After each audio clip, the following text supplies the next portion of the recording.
Hey, what's up everyone and welcome back to the channel. You're probably like most calisthenics beginner and you want to learn cool skills like the front lever planche, one-arm handstand push-up, etc. And you waste months because of these simple 5 mistakes.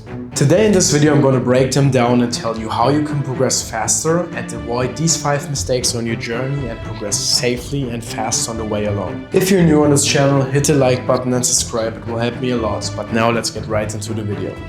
Mistake number 1. You train too many skills at the same time. You probably scroll through Instagram and TikTok and you see a planche. You scroll further, you see a guy doing a one-arm handstand. You scroll a few more reels down and you see a front lever touch, etc, etc. And you're just overwhelmed and you want to learn all the cool skills at the same time. But that doesn't work. If you work too many skills at the same time, it's basically at the same time like you are working nothing.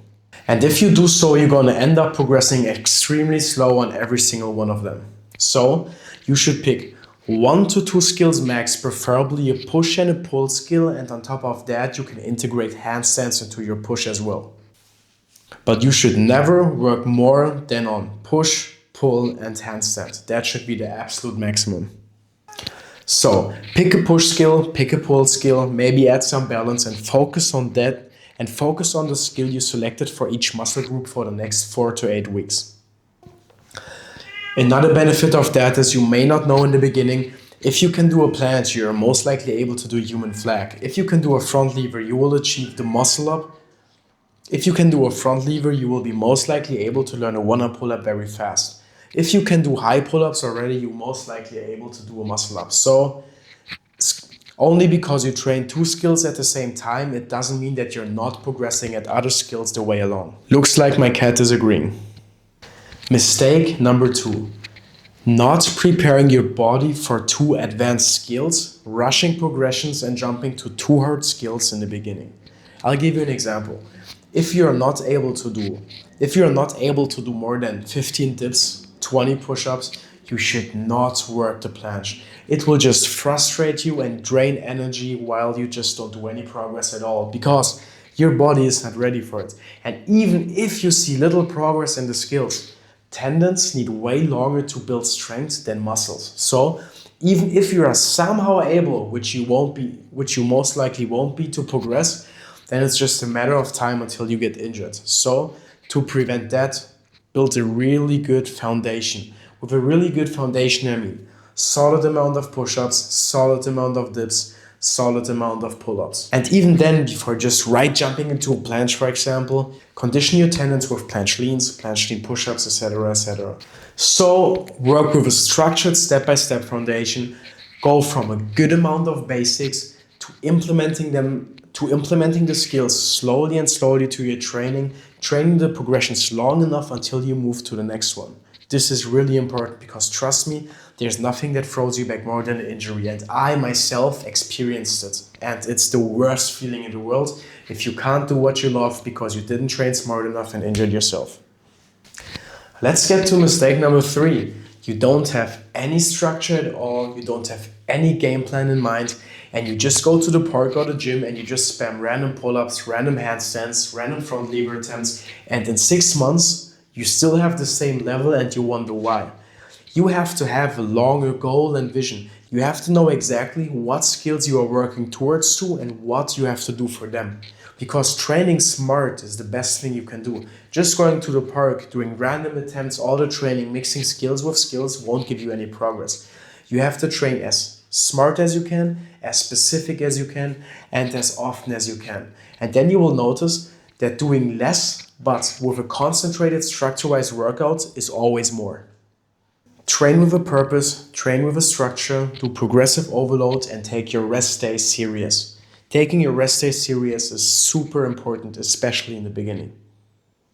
And now this will sound pretty funny, but the 4th mistake is actually the total opposite of mistake number 2. Sticking to the basics for too long even though you want to learn skills. I see people that can do over 80 or 90 push-ups, that can do 30 to 40 pull-ups, and they still haven't trained front lever and planche yet. Not because they don't want to, rather because they think they're not ready yet. And trust me, if you have even close to that amount I just named you, you are more than ready to start skill training.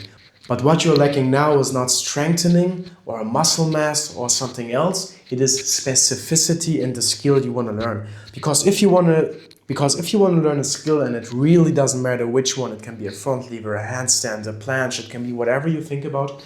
The key is to train the skill as often as you can, as specific as you can, without injuring yourself. So, for example, if you want to learn the planche, you should at least be able to do 30 dips. But if you are able to do 30 dips, you are more than ready to start your planche journey. That doesn't mean you should hop in a full planche and attempt it immediately.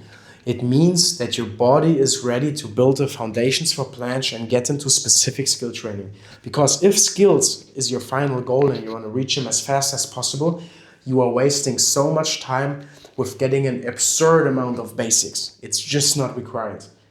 Is it bad? No, it won't damage you. It will just take your time if skills are your final goal. Toma! So, once you're cracking those numbers like 30 dips, 20 pull-ups, get into the skill training. And I don't mean stopping basics completely. Still do your basics either on a focus day or like start with skills and finish your training with basics, but start practicing the skills if that is your final goal. It's as simple as that. And now mistake number 5. Many of you probably don't want to hear it, but killing yourself, exhausting yourself, training to failure every single training is not the way to go. It will destroy your central nervous system, which is so important for your progress, because training smart will always give you faster progress than just killing yourself every session, exhausting your muscles, destroying your body, and especially your central nervous system. Because you have to adapt smartly. Progress happens while you recover. In your training, you have to give your body the adaptation needed and not more than that, because everything else than the load you need will just destroy you and slow down the recovery that you need to train again smart and appropriate. So, in the beginning, 3 to 5 quality sessions are way more than enough, especially 5. As a beginner, you really need to listen to your body and rather take more rest than not enough. Because even if you train 3 times a week, focus for 1.5 hours, your progress will definitely happen. But if you overtrain, it will set you back for months. And like I said before, the tendons and the central nervous system need way longer to recover and to understand the things happening than your muscles and your body itself does. So instead of killing yourself every session, have 3 to 5 structured trainings where you don't go to your maximum and your body has the capacities to recover after it, so you will be fresh again the training afterwards. If you destroy yourself and you take 2 or 3 rest days, that's definitely not the way to go, because at the end of the month you will have gathered more volume with 3 to 5 moderate sessions, not destroying yourself, than destroying yourself and training every second day. And by all means, I don't mean train soft, train slowly, but train smart and adapt as your body needs it. And the more you progress, the easier and natural it will feel, because at a certain level you can listen to your body. You wake up in the morning and you know, today I feel that way, today I feel that way, I can do these amount of sets. And of course, as a beginner, don't compare yourself to elite athletes who are training 6 to 7 days a week, because they worked for years to reach that level. They know how to recover properly, they sleep enough, they eat well, they do their recovery work, they do their stretching, they get blood flow going. You just can't compare yourself as a total beginner to elite athletes. So if you ask them and see what they answer you, like how often do you train in their story, don't compare yourself to them. You have to compare yourself now to the version you were 2 months ago. And slowly you can start to adapt more and more volume to your training until you reach that level where you can almost go pretty hard every day.